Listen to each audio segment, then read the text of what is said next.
Hello എല്ലാവർക്കും നമസ്കാരം. പുതിയൊരു വീഡിയോയിലേക്ക് സ്വാഗതം. നമുക്കിന്ന് ഈ വീഡിയോയിലൂടെ ലിൻഡാൽ പ്രൈസിംഗ് എന്താണെന്ന് മനസ്സിലാക്കാം. അതായത് ഗവൺമെൻറ്റിന് വിവിധങ്ങളായിട്ടുള്ള ഇൻവെസ്റ്റ്മെൻറ്റ് ആക്ടിവിറ്റീസ്, അതായത് വെൽഫെയർ ആക്ടിവിറ്റീസ് ഒക്കെ ചെയ്യണമെന്നുണ്ടെങ്കിൽ അതിന് സമ്പത്ത് വേണം, ഗവൺമെൻറ്റിന് സമ്പത്ത് വേണം, പണം ഗവൺമെൻറ് കയ്യിൽ ആവശ്യമായിട്ടുണ്ട് അല്ലേ. അപ്പോൾ ഇതിന് വേണ്ടിയിട്ട് ഗവൺമെൻറ് പ്രധാനപ്പെട്ട വരുമാനം എന്ന് പറയുന്നത് ടാക്സ് ആണ്. ജനങ്ങളിൽ നിന്നും പബ്ലിക്കിൻ്റെ കയ്യിൽ നിന്നും ടാക്സ് കളക്ട് ചെയ്തിട്ടാണ് ഇതിനു വേണ്ടി ഫണ്ട് വിനിയോഗം ചെയ്യുന്നത്.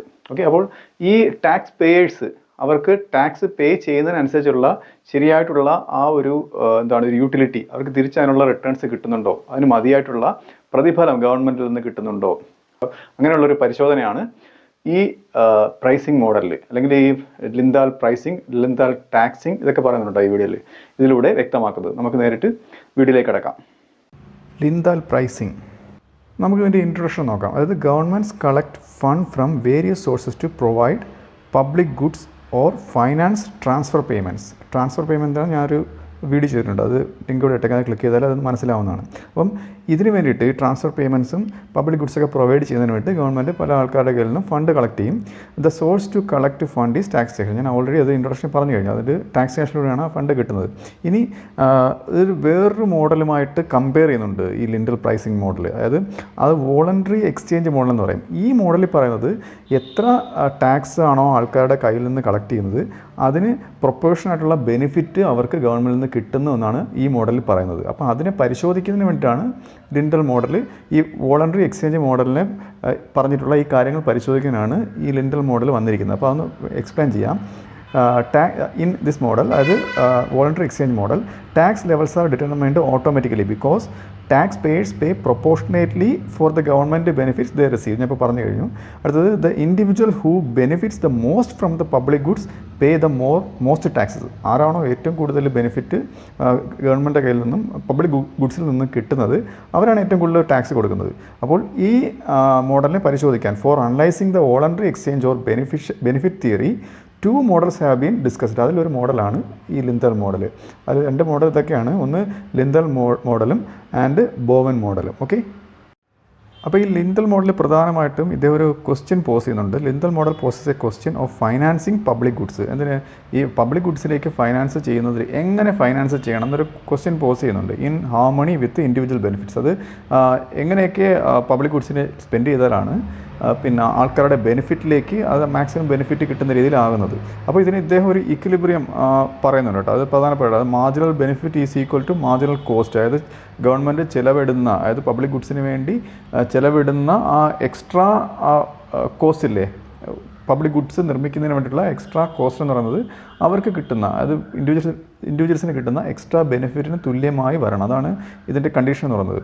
The quantity of the public good satisfy the requirement that എന്താണ് the total marginal benefit equals the marginal cost of providing good.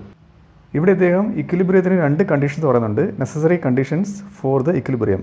The sum of the declared willingness, അതായത് ടാക്സ് പേ ചെയ്യാനുള്ള ഇൻഡിവിജ്വലിൻ്റെ willingness, public good ഇദ്ദേഹം receive ചെയ്യുമ്പോഴത്തേക്ക് അതിന് വേണ്ടിയിട്ട് tax pay ചെയ്യാനുള്ള willingness be greater than the cost of provisions. ഗവൺമെൻറ്റിന് ആ ഗുഡ് പ്രൊവൈഡ് ചെയ്യുമ്പോൾ ഒരു കോസ്റ്റ് ഉണ്ടാവുമല്ലോ, അതിനെക്കാട്ടിയും കൂടുതലായിരിക്കണം.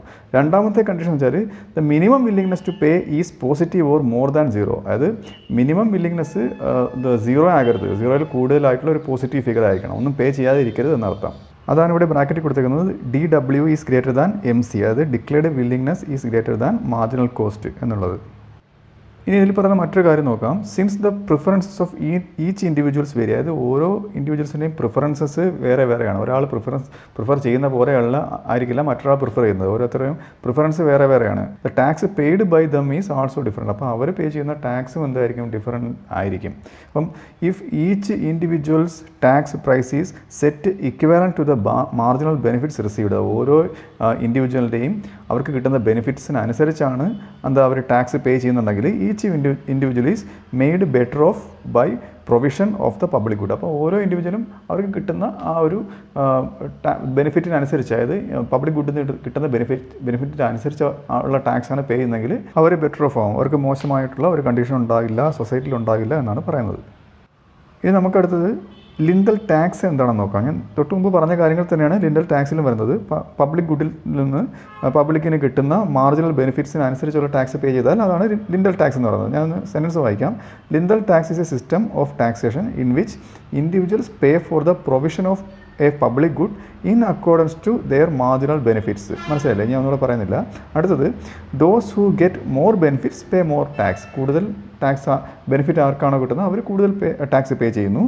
In this case the problem of supply of the public good at optimum level arises. അപ്പോൾ ഇവിടെ ഒരു പ്രോബ്ലം ഉണ്ടാകുന്നുണ്ട്. ഓപ്റ്റിമം ലെവലുള്ള ഔട്ട്പുട്ട് എവിടെയാണ് പ്രൊവൈഡ് ചെയ്യേണ്ടത്, എങ്ങനെയാണ് നമുക്ക് അവർക്ക് മിനിമം അവർക്ക് എന്താണ് ആ സാറ്റിസ്ഫാക്ഷനിൽ എത്തിയോ, കളക്ട് ചെയ്ത ടാക്സ് അവർക്ക് റിസീവ് ചെയ്ത ബെനിഫിറ്റിന് തുല്യമാണോ എന്നറിയുന്നുള്ള പ്രശ്നമാണ് ഇവിടെ ഉയരുന്നത്. അത് ഡയഗ്രത്തിൽ എങ്ങനെ സോൾവ് ചെയ്യുമെന്നും കാണിക്കുന്നുണ്ട് കേട്ടോ. അടുത്തത്, Lindahl tries to solve the following 3 problem. താഴെ പറയുന്ന 3 പ്രശ്നങ്ങൾ ഇദ്ദേഹം പരിഹരിക്കാൻ ശ്രമിക്കുന്നുണ്ട് ഇതിലൂടെ. ഒന്നാമത്തെ പ്രശ്നം, the extent of the state activity. അത് രാജ്യത്തിൻ്റെ ആക്ടിവിറ്റീസ്, എങ്ങനെയൊക്കെയാണ് പബ്ലിക് ഗുഡ്സ് പ്രൊഡ്യൂസ് ചെയ്യുന്നുള്ള ആ ആക്ടിവിറ്റീസ് അതിൽ എങ്ങനെ നിയന്ത്രിക്കാം എന്ന ഒരു പ്രോബ്ലം, അതിലുണ്ടാകുന്ന പ്രശ്നം പരിഹരിക്കാൻ ശ്രമിക്കുന്നുണ്ട്. Allocation of the total expenditure among various goods and services. ഓരോ സാധനങ്ങൾക്കും സേവനങ്ങൾക്കും വേണ്ടി എത്ര ഫണ്ട് എങ്ങനെ അലോക്കേറ്റ് ചെയ്യാം, പരിമിതമായ ഉൽപ്പന്നങ്ങൾ, അതായത് മിതമായ ആവശ്യത്തിനുള്ള ഉൽപ്പന്നങ്ങൾ എങ്ങനെ ഉണ്ടാക്കാം എന്ന് ഒരു പ്രശ്നം സോൾവ് ചെയ്യാൻ ശ്രമിക്കുന്നുണ്ട്. അലോക്കേഷൻ ഓഫ് ദ ബേർഡൻ, അതായത് ടാക്സ് ബേർഡൻ ഏതിലോട്ടൊക്കെ അലോക്കേറ്റ് ചെയ്ത് ഏതൊക്കെ ഗുഡ്സ് ഉണ്ടാക്കാം എന്നൊരു പ്രശ്നത്തിന് ഇദ്ദേഹം പരിഹാരം കാണാൻ ശ്രമിക്കുന്നുണ്ട്. നമുക്കിനി ഡയഗ്രാം പരിശോധിക്കാം. ഇതിൽ എക്സ് ആക്സിൽ ക്വാണ്ടിറ്റിയും വൈ ആക്സിൽ പ്രൈസുമാണ് കൊടുത്തിരിക്കുന്നത്. ഇതിൽ സപ്ലൈ കർവ് എന്ന് പറയുന്നത്, supply curve is linear and homogeneous ആണ്. അതായത് ഈ കാണിച്ചിരിക്കുന്ന ഇതാണ് സപ്ലൈ കർവ്. ഇത് ലീനിയറുമാണ്, ഒരു സ്ട്രെയിറ്റ് ലൈൻ ആണ് കേട്ടോ. ലീനിയറാണ്, ഹോമോജീനിയസ് സപ്ലൈ ആണ് ഇതിനുള്ളത്.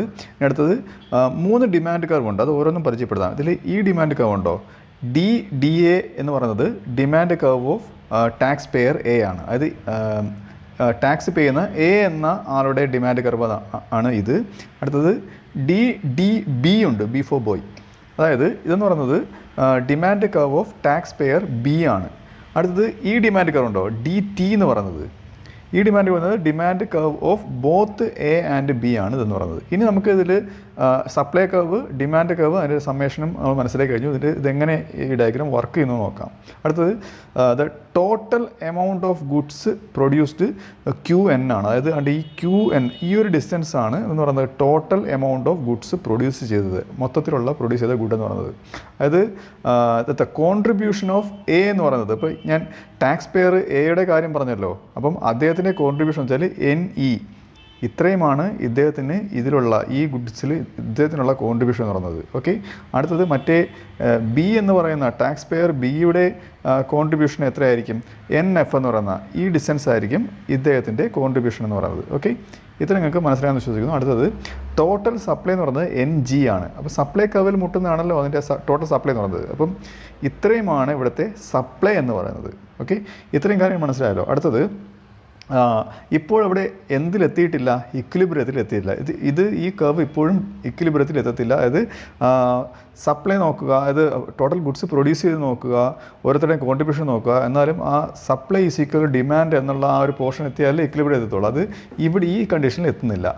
ഓക്കെ. അപ്പോൾ എന്ത് ചെയ്യും, there is A short fall OG. അപ്പോൾ അവിടെ ഇത്രയും ഒരു ഷോർട്ട് ഫാൾ, അതായത് OG അല്ല QG, ഇത്രയും ഒരു ഷോർട്ട് ഫാൾ ഇവിടെ വരുന്നുണ്ട്. ഓക്കെ.